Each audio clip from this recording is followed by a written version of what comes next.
Ahoy! Today we're talking about what is probably the best continuous farm that you can currently do in the game. Now, there are obviously other very effective farms like the Golden Scorpions, but those rely on having massive luck once and also on chests that have a long cooldown, whereas this farm has none of these conditions, and you instead continuously get resources that have decent value. As of today, one of us measured what they got within an hour and got roughly 15,000 gold in value. This obviously depends a lot on your server and the prices there. So let me explain why this farming method is absolutely insane. You get at least 2 different resources that you can sell on the trading post. If you do it more efficiently, you can actually get 3. And usually, at least at the moment, the market fluctuates a lot, but often a lot of them will sell around 1,000 gold or sometimes more. You get weapon mastery, you get territory standing, you get named loot potentially, and you also definitely get a bunch of random loot of higher rarities that you can maybe equip, maybe you get something useful out of it. Of course, you'll be able to sell it instead. So how does the method work? As you may know, there was a patch recently that removed the high spawn frequency from certain named mobs, because they didn't want them to be farmed that quickly for named loot. Understandable. But what this change didn't do is affect the spawn rate of the normal mobs around them.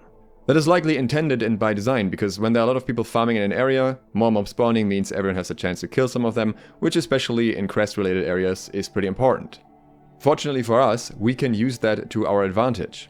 What we need to do is get a group of people together, usually at least 5, I would say typically 7 plus makes it more effective.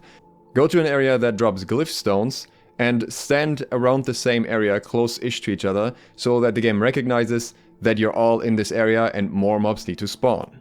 What this seems to cause the game to do is increase the spawn rate for pretty much all mobs in the area, even in a larger radius around it.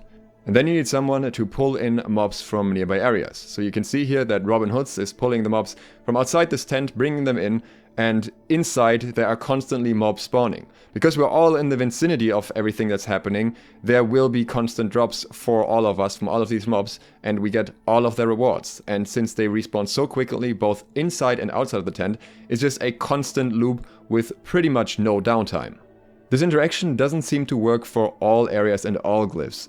I think it is possible that it's tied to the named mobs in the area, and it's for the mobs nearby, and it might potentially be related to those mobs also being involved in quests somehow. The areas that I know it works for sure are the areas of the gift glyph near Aviva and the food glyph near Ursula. These areas are called Hermopolis and Castrum Victualis. The gift glyph is used in both the leeching and the energizing rune glass, and the food glyph is used in the leeching rune glass, so there's a good chance that both of them keep value at least for a while. I know some people really value that extra leech effect. Reddit user Single Impression 20 made a map for the glyphstone locations a few days ago, which you can see here. Based on that, I think there are potentially a few other areas where this could work as well. It doesn't seem to work for the mountain glyph stones for some reason. And there are some that I would rule out, being the Night Glyph, which just drops from the Scorpio, and Sun, which just drops from Capri, and also the Elite area ones, because in Elite areas, the spawn rate of mobs is not as heavily affected by how many people are there. So Chaos, Strength, Buff, and Destruction are likely not going to be drastically increased in drop rate. I'm not sure if Shadow will work, because it's technically also an Elite area, so what I expect not. But River and Sealed are areas that we haven't tested yet. They might be a bit more annoying, especially Sealed could be a bit of a headache because there are so many archers there, so it's not exactly a great place to pull mobs together. The Water Glyph also works to at least some degree, and there are a lot of mobs in that place that can spawn together, but again, there are also a lot of archers, so it's a bit more annoying, though not as bad as in the Sealed Glyph area. Which area is the best choice for you really just depends on what the prices for glyphstones are on your server. But instead of glyphstones, we're getting a lot more here.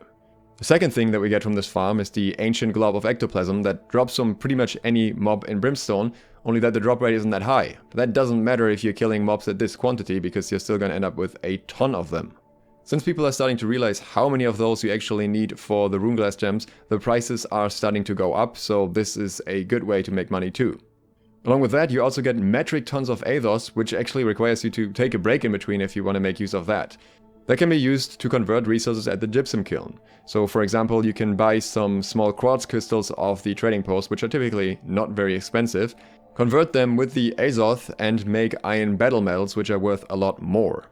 On my server, I'd currently make around 1,000 profit by converting with 900 SLOTH this way. But again, that is not all. You also obviously get weapon mastery, which is incredibly fast this way, probably faster than most of the weapon mastery farms that are usually used to quickly level weapons, and in this case you get a lot more rewards along with it. You're also getting territory standing for Brimstone, which is very useful if you want to get a house. I would recommend using the territorial triumph buff, so having someone play a song beforehand to increase that even further. And then you also have the chance to get the named loot from the boss, and honestly, we were under the impression that some of the bosses seem to actually still spawn a lot more than you would expect. I'm not entirely sure what's going on with that, if they just have high spawn rates or what it is, but we almost felt like even after the patch the spawn rate was increased. I ended up with 4 of the same legendary drop that I don't even care for anymore at this point, but oh well. And also of course you get tons and tons of normal weapons and armor. Another great thing about this farm is that it's pretty much impossible to steal it from others unless you have ridiculous amounts of players in the same area, since the player number increasing only means that more mobs will be spawning, and as long as you get to pull them all together, you're all gonna get farm. So not really a problem there unless that area is completely overcrowded, in which case I would recommend just spamming AoE abilities. There's also something else that is interesting about this farm, which is related to, I think, a general change that has been done with this patch. Armor for gathering and crafting can drop from these mobs, and seems to consistently drop at 590 plus gear score if your watermark is high enough for that. This is something that I think was generally introduced with the patch. It seems that high level mobs just can drop these items now, but obviously farming a high quantity of them at once increases your chance to get these things. This also, among other things, includes the Fisherman set dropping at 590. As far as I'm aware, the only way to get some of these before the patch was to craft them through the aptitude caches, which drop the patterns for them, which are extremely hard to come by when it comes to fishing because a single aptitude level takes forever. While the general gathering sets like harvesting for example are not valued as much anymore because you can have the perks on other armor as well, those sets are still nice because they all come with the corresponding attribute for the gathering profession that you're doing. Them dropping at 590 plus means you can upgrade them to 625. The Castrum Victualis farm for the food glyph also has another additional benefit, which is in the form of orichalcum nodes. There are actually a bunch around the place, even a very large one, and when people are farming there, those nodes are very accessible and most people don't really care much about them, so if you want to grab those, that's a little bit of extra gold as well. Obviously you miss out on some of the farm in return, so trade-offs you have to consider for yourself.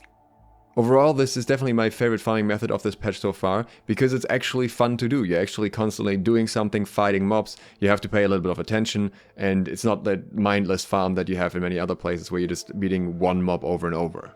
A word of caution when it comes to doing the pulls though.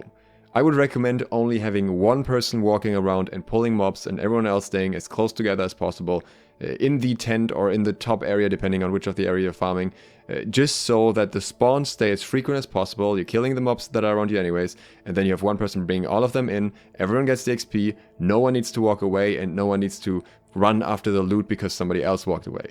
The moment you start scattering a little bit, the farming efficiency will drop significantly. In either area, one person to pull the mobs is plenty, and as long as they're part of the party, they won't miss out on any loot or XP as well. I don't know how long this farming method will be possible and or viable after this video comes out, but I expect at least the ectoplasm to stay relatively stable in price because it is something that everyone will need sooner or later if they want to make rune glass, and they need a lot of it. But I would definitely recommend grabbing some friends or strangers and taking advantage of it now, while it's still working this efficiently. Now on the topic of farms, we also need to talk about another farm of another kind, not a gold farm for once, but a loot farm, that I will talk about tomorrow. If you'd like to see that, or just enjoy videos like this one, please consider subscribing and clicking the bell. Also, feel free to check out my greatsword guide here, more advanced greatsword tech is coming soon. Thanks for watching, SLOTH, out.